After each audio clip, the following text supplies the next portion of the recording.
Hairang Lairang channel na mayamgidamakta pujarakliba chingmi singi Phungga Wari Galngam Amasung Taomi. Thaina mamangaida Galngam kauba matik mathauna leiba nupa ama leirami. Nongma mahakna leithang kauba lang adu puraga sa uchek phananaba thaklami. Mahaki langda thuba sa uchek sing adu phaisam kaubi makhong nama tekpi lai nupi amana hek hek chathoklami. Galngam na lang kaiba lakpada langda sa uchek leiramdraga langda thuba sa ucheki matudi paktuna leirambadu urami. Mahaki langda thuba sa uchek asi karamba misakna lauthokpano khangdanaba koina chatuna thibadasu phanglamde. Magi lang kairiba misak adu khanggadabagi uthakta karaga lumduna leirami. Ngaihak leiraga phaisam kaubi makhong tekpi lai nupina machanupa thanok puraga lang kaiba lai. Galngam na tongliba upambi adugi makhongda machanupa thanok adu thamlaga lang kaiba chatkhi. Madu ubada Galngam na sauduna uthaktagi kumtharaklaga khongtekpi lai nupigi machanupa thanokki mayada seisang amana mathun phawba lenglaga sei matol ani adu thudeklaga Galngam uthakta kakhatkhi. Khongtekpi lai nupi phaisamna langda thuba sa uchek adu puraga machagi nakta lakpada machadi siduna leiramlabada macha kauraga kaplakli. Ha ichanupa nang aina kauba khumdababu karigino aidi kalen thada panba khamen charubasu leite mathak onana panba laphoisu chade migi mapot maransu tumina laude kanana mara leitana ichabu hatlibano haina macha kauduna teng tharakpa adu tabada uthakta tongliba Galngam adu nokningbana khangba ngamdaduna nokthorakle. Mana nokpagi makhol taduna uthakta yengkhatkibada Galngam leibadu ure. Mana aigi ichanupa hatpani khangladuna phaisamna sauduna layam kaubada layamna chensilaktuna mabu koisilaga karigi akhoibu kauribano hanglakle. Phaisamna uthakta khudombi thinduna nupa asina mara leitaba ichanupa hatpire aduna mabu hatnaba nakhoi mayam kaubani haiduna khumlai. Aina uthakta tongliba mabu intharake nakhoi mayam ukhada o madi marau chawba mini horel mana uthaktagi tarakpa matamda aidi Galngam nate phaisamni hairaklabasu magi mawa lauruganu aikhoina hatkadabadi nangni haina mabu khudakta hatoklaga nakhoi mayam yenaduna chatho asi hairamlaga macha kainabagi maichak phangduna sauribi phaisamdu uthakta kakhatkhi. Phaisam kakhalakpa ubada Galngamna makhutna usamada pairaga makhongna phaisamgi makokta hek ngamba makhai kaubada phaisam adu makhut nanthokduna ukhada tarakli. Ai Galngam nate phaisamni haina laurakpada layamna mabu oklaga aikhoina hatkadabadi nangni haina mabu khudakta hatlaga makhoi mayam yenaduna chathokli. Adudagi layam adu harauna noklaga hankhi. Phaisam sirabada Galngam uthaktagi kumthagi khalladuna koina leiduna yengbada arapada Taomi kauba makokna kaigi makok panba masana mi oiba kaibu kai oiba ama mareng banda utup ama puraga lakpa urami. Kaibu kai oiba ubada Galngam kiruna ukhada kumthaba ngamdre. Karam tauraga kaibu kai oiba asiga marup sanaduna mabu hatnaba hotnasige wakhal taurakli. Kaibu kai oibana manak naksilaklabada Galngam uthaktagi kaurai. Ha marup akanba ai nangbu ngairamlibani aikoi ani changduna sa hatlaga yenasi hairakpada Galngamgi wadu tabada kaibu kai oiba adu yaningle. Taomi kauba kaibu kai oibana Galngamgi manak tana laklaga ukhongda mana purakpa utup adu thamlaga uthakta yengkhapada Galngam ure. Mabu ubada mahaksu mabukningda Galngambu marup sasinaraga lausing tawduna hatke khalai. Asumna amana amabu lausing tawduna hatke mabukningda khanarabasu machindadi itaw kaunare. Taomina ha lausing singba itaw aikhoi ani marup sanarabanina uthaktagi kumtharaklo sa thattuna hatlasi kaibu kayoibagi wada tabada galngam uthaktagi kumtharakle mahakna nakanda thangsang yanduna makutta lirungten paibadu ubada kaibu kayoibana galngambu kirami adubu lausing tawraga hatke khaliba magi wakaldudi khak hongba laikhide ha itaw aikhoi ani changduna sa phaminasi ai arapadagi sa mayam khoijilakke itawna aphamasida thatlaga hatu asi hairamlaga kaibu kayoibadu sa mayam hoijinba chatki kaibu kayoibana maikai maridagi sa mayam khomjillaga galngamna leiba mafam tana hoijillakpadu galngam matomtana sa mayam adu hatpa ngamdre tenjinju amta ngaibanina sayamdu hatpa ngamdaduna thadokle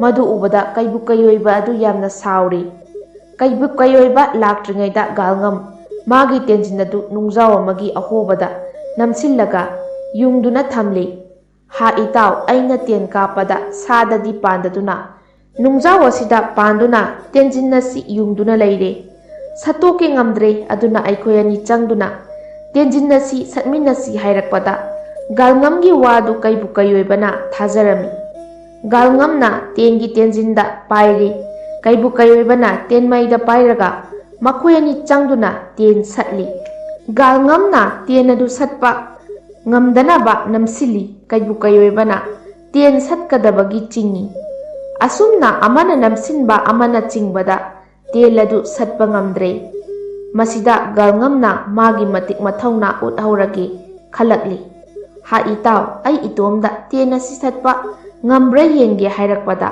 galngamgi wadu tabada kaibu kayoibadu handoklaga yengduna leire galngamna matomta irai laina tenadu satoklakpa ubada kaibu kayoibadu kire khangbada mahak yamna nungaire adudagi khara chatlaga o akangba yamna hoba umangama thengnarami kaibu kayoibana magi matik mathawna adu galngambu khangalage khaladuna ha itaw mangda uriba ujaw mayam asi ai thudeke hairamlaga umang tana changkiruna makhongna kauduna makhutna chingduna mayana chiktuna u akangba mayam adu thudekle madu ubada galngamna mabukningda kaibu kayoibasi mapangal mathawna yamna lei khanduna kirami adudagi galngamna lafu yamna hoba mafam aduda changkhraga nakanda yaliba thangsang aduna lafu mayam adu kakthatle lafu mayam tuduna leibadu ubada kaibu kayoibana galngambu kalli mathawna lei mabukningda khalli asumna makhoi anina mana ngamba matik mathawna utuna lakminare khara chatlaga galngamna ha itaw ai sa mayam hoijilake nahak thatlu hairamlaga chatki galngamna maikai maridagi sayam khomlaga law khongduna hoijilakpadu kaibu kayoibana makhutna phaduna mayana chiktuna hatokle galngamna kaibu kayoibada sa mayam asi launanaba mai lauruso haina atiyada thokliba numit adubu maibulni taksile kaibu kayoibana chingsang kaya landuna tukhong kaya samduna numitki manak tana chelakpada mai purakpa ngamdana halakli itawna mai lauruba ngamdrabanina ai lauruge haiduna galngamdu chatkre khara chatlaga magi khawda yawriba maisas kauba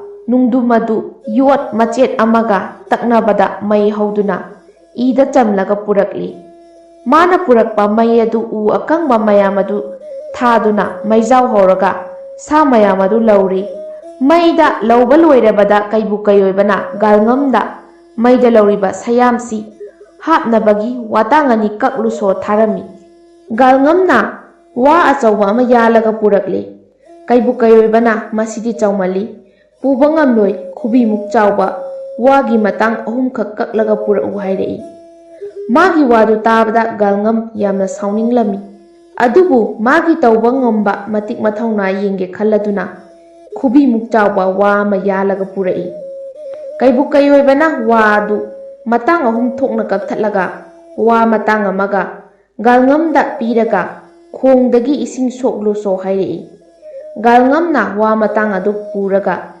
chenkiduna khongdagi ising soklaga halakpada kaibu kayoibana aroba sa mayam adu leiwa solaga utongda hanjinge honaringai thunglare. Madu ubada kaibu kayoibadu yamna sauningले. Utong adu lauraga haidokle amuk ising sokluso handakti thuna lakano hairakle. Galngamna chenkiduna ising sokluraga lona changlaktuna lumduna yengbada kaibu kayoibana laiwa sonduna lairembi ama puthokle. Lairembi aduna magi matungda jagoi saringai arauba sa mayam adu saina namsinduna utongda hanjinbadu galngamna urabasu mana sonkiba laiwa adu mayek sengna tahoudabanina khangba ngamdre. Sa mayam adu hanjinba loirabada utong macha ani adu makhum khumjile. Madu ubada galngam lotlubadagi thorakle kaibu kayoibagi manaktana lagle. Kaibu kayoibana sa mayam hapa utong ama galngamda pire. Utong amana mana pairaga makhoyani lakminare. Khara chatlaga galngamna khudi thijinduna mana puriba sa hapa utong adu leibakta taduna haidokpada arauba sa mayam adu mamangda chairi. Madu ubada kaibu kayoiba sauri. Nang leijahoro ai chatlagi haina chatkre. Galngamna tanaduna sa mayam asi itawno utongda hanjinbidrabadi ai itomta puba ngamlaroi hairaklabada kaibu kayoibana namit ani adu usilu nanakong ani adu nakhutna mensilu ai sa mayam asi utongda hanbige hairei. Galngamna mamit usili makhutna manakong ani du mensile. Maduda kaibu kayoibana hanagi matawgum laiwa solaga utongda sa mayam adu hanjinbadu galngamna lona mamit pangduna mana hangdoktuna lona uba tabadagi khangle. Galngamna lona tawribadu khanglabada kaibu kayoibana aidi mangzare haina hanna hanna laurakle. Galngamna mamit pangthoklaga itawgi kari pot manglabano aigi phi mayamsi kanthokhtuna yengu aigi tenjai theliba utong asisu yengu hairaklabada kaibu kayoibadu sauninglabasu tumina leire. Asidagi makoyani wari sara duna lakpana kaibu kayoibagi mayum yaurakle. Kaibu kayoibana ha itaw aigi yum yaure hayengdi aigi yum asida lau sak saminasi itawna aigi yumda lakpada thongal changlakringai chikli haina laurau ai thoraktuna itawbu oklagi asi hairamlaga kaibu kayoibadu mayumda changkhre. Galngamsu sa hapa utongdu puduna mayumda halakle. Nongalaga galngam mataw kaibu kayoibagi mayumda sak saba lai. Thongal yorakpada chikli haina laurakpada galngamgi makhol tabada kaibu kayoibana magi sagai natai matung machasing itaw galngam lakle namai losilo hairamlaga mapanda thoraktuna mataw galngamga loinana mayumda changlai. Mayum yauraga mataw galngamna chagadaba hu hapchinba chak ensangdu puthorakle. Galngamna pukningda chingnaduna itaw ngasidi hakchang ngamde karimata chaningde haisinaduna chadre. Hayeng aigi lauksangda itaw lau sa hatlaga aikhoyani chaminasi hairamlaga galngam thuna yangna mayumda hankre. Nongalaga galngamna magi lauksangda saruna magi masak mana saraga hipanduna phi kupsinduna thamle. Aduga mana makhutta thangsang pairaga lauksangi wangmada lotuna leire.